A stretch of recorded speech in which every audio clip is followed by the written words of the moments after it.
আজকের পুরো আলোচনাকে আমরা 5টা ভাগে সাজিয়ে নিয়েছি। প্রথম 4টা সেকশনে আমরা শব্দগুলোকে 4টা গ্রুপে ভাগ করে শিখব। চলুন তাহলে আর দেরি না করে শুরু করা যাক। প্রথম সেকশনে আমরা এমন কিছু শব্দজোড়া দেখব যেগুলো দেখতে প্রায় একরকম কিন্তু এদের অর্থ একদমই আলাদা। এগুলো নিয়ে প্রায় কিন্তু কনফিউশন তৈরি হয়। চলুন সেই কনফিউশনটাই আগে দূর করি। খেয়াল করে দেখুন, প্রথম শব্দটি হল ইনজিনিয়াস, যার মধ্যে জিনিয়াস কথাটা লুকিয়ে আছে। এর মানে হল জিনিয়াসের মতো বুদ্ধিমান বা সৃজনশীল। যেমন, সমস্যাটা সমাধান করার জন্য তার প্ল্যানটা ছিল দারুণ ইনজেনিয়াস। আর ডানদিকের শব্দটি হল ইনজেনিউয়াস। এর মানে হল খুব সরল, আন্তরিক আর নিষ্পাপ, অনেকটা শিশুর মতো। যেমন, তার ইনজেনিউয়াস হাসিটা দেখে সবাই তাকে বিশ্বাস করেছিল। এবার এই দুটো শব্দ দেখা যাক। ট্যাসিটার্ন, এটা দিয়ে এমন একজন মানুষকে বোঝানো হয় যিনি খুব চুপচাপ, মানে স্বল্পভাষী। যেমন, তিনি একজন ট্যাসিটার্ন মানুষ ছিলেন, খুব কম কথা বলতেন। অন্যদিকে ট্যাসিট হলো এমন একটা ধারণা বা চুক্তি যা মুখে বলা হয় না, কিন্তু সবাই বোঝে, মানে একটা আনস্পোকেন অ্যাগ্রিমেন্ট আর কি। যেমন, আমাদের মধ্যে একটা ট্যাসিট অ্যাগ্রিমেন্ট ছিল যে আমরা ওই ঘটনাটায় নিয়ে আর কথা বলবো না। আচ্ছা, কনফিউজিং শব্দগুলো তো দেখা হলো। এবার চলুন আমাদের পরের গ্রুপে যাই। দেখব কিভাবে বিভিন্ন শব্দ দিয়ে আমরা মানুষ, তাদের ব্যক্তিত্ব বা দক্ষতাকে বর্ণনা করতে পারি। এই টেবিলে দেখুন ব্যক্তিত্ব বোঝানোর জন্য কত দারুণ কিছু শব্দ আছে। যেমন কোর্টিয়াস, মানে হলো ভদ্র এবং শ্রদ্ধাশীল। আনএজিউমিং, মানে খুব বিনয়ী, যিনি নিজেকে নিয়ে বড়াই করেন না। আর কনজেনিয়াল, মানে বন্ধুত্বপূর্ণ বা মিশুক। এই তিনটিই কিন্তু পজিটিভ শব্দ, তাই না? আবার দেখুন অ্যাডেনেন্ট, মানে এমন কেউ যে নিজের সিদ্ধান্তে একদম অটল বা একগুঁয়ে। আর ইনফেমাস, এটা কিন্তু ফেমাসের প্রায় উল্টো, মানে কোনো খারাপ কাজের জন্য পরিচিত বা কুখ্যাত। অ্যাপটিটিউড শব্দটার মানে হল কোনো একটা কিছু করার বা শেখার একটা ন্যাচারাল ট্যালেন্ট বা জন্মগত প্রতিভা। যেমনটা আমরা প্রায়ই বলি যে কারোর হয়তো অঙ্ক করার দারুণ অ্যাপটিটিউড আছে, বা কেউ খুব সহজে নতুন ভাষা শিখে ফেলে কারণ তার ল্যাঙ্গুয়েজ অ্যাপটিটিউড ভালো।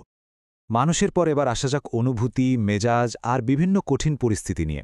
এই সেকশনে আমরা এমন কিছু শব্দ দেখব যা আমাদের ভেতরের অনুভূতি এবং বাইরের চ্যালেঞ্জগুলো বর্ণনা করে। এই ব্যাপারটা একটু গল্পের মতো করে ভাবুন। ধরুন সামনে খুব কঠিন একটা কাজ আসলো, যেটাকে আমরা বলতে পারি একটা ডন্টিং টাস্ক।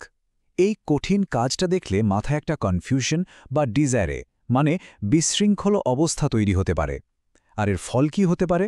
স্টুপর, মানে একরকম অনুভূতিহীন বা অসাড় হয়ে যাওয়া। অথবা লেথার্জি, মানে শরীরে কোনো শক্তি না পাওয়া, আলসেমি লাগা। রাত কিন্তু সাধারণ রাগ না, এটা হলো প্রচণ্ড তীব্র রাগ বা ক্রোধ। যখন কেউ খুব বেশি রেগে যায় সেই অবস্থাকে রাত বলা হয়। যেমন, ভুলের জন্য তাকে বসের রাথের শিকার হতে হয়েছিল।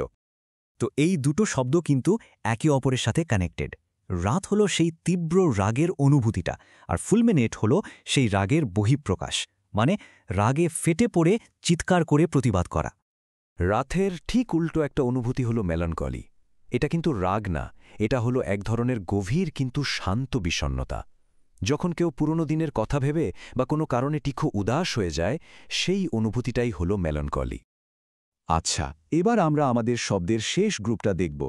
এখানে এমন কিছু শব্দ আছে যা বিভিন্ন কাজ, সিদ্ধান্ত বা কোনো কিছুর গুণ বর্ণনা করতে কাজে লাগে, বিশেষ করে ফরমাল লেখা বা কথা বলার সময়। এখানে আমরা দুই ধরনের সিদ্ধান্তের কথা বলছি। দেখুন, একটি প্রুডেন্ট সিদ্ধান্ত মানে হলো খুব ভেবেচিন্তে সতর্কভাবে নেওয়া কোনো বুদ্ধিদীপ্ত সিদ্ধান্ত, যেটা ঝুঁকি এড়িয়ে চলে।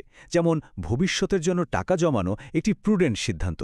আর ইউনিল্যাটারাল সিদ্ধান্ত হলো একতরফা, মানে কারোর সাথে আলোচনা না করেই যখন কোনো একপক্ষ সিদ্ধান্ত নিয়ে ফেলে। এই ছবিটা দেখলেই ইউনিল্যাটারাল শব্দটার অর্থ একদম পরিষ্কার হয়ে যায়, তাই না? পুরো 100% সিদ্ধান্তই আসছে শুধু একটা পক্ষ থেকে। এমবেলিশ শব্দটার কিন্তু দুটো দারুণ অর্থ আছে। প্রথমটা খুব সহজ, কোনো কিছুকে সুন্দর করে সাজানো, ডেকোরেট করা। আর তৃতীয় অর্থটা হলো কোনো গল্পকে আরও ইন্টারেস্টিং করার জন্য একটু রং চড়িয়ে বা বাড়িয়ে বলা, যা অনেক সময় সত্যি নাও হতে পারে। এই বাক্যটা দেখুন, এটা দ্বিতীয় অর্থের একদম পারফেক্ট একটা উদাহরণ। সে তার গল্পগুলোকে এমবেলিশ করতে ভালোবাসে।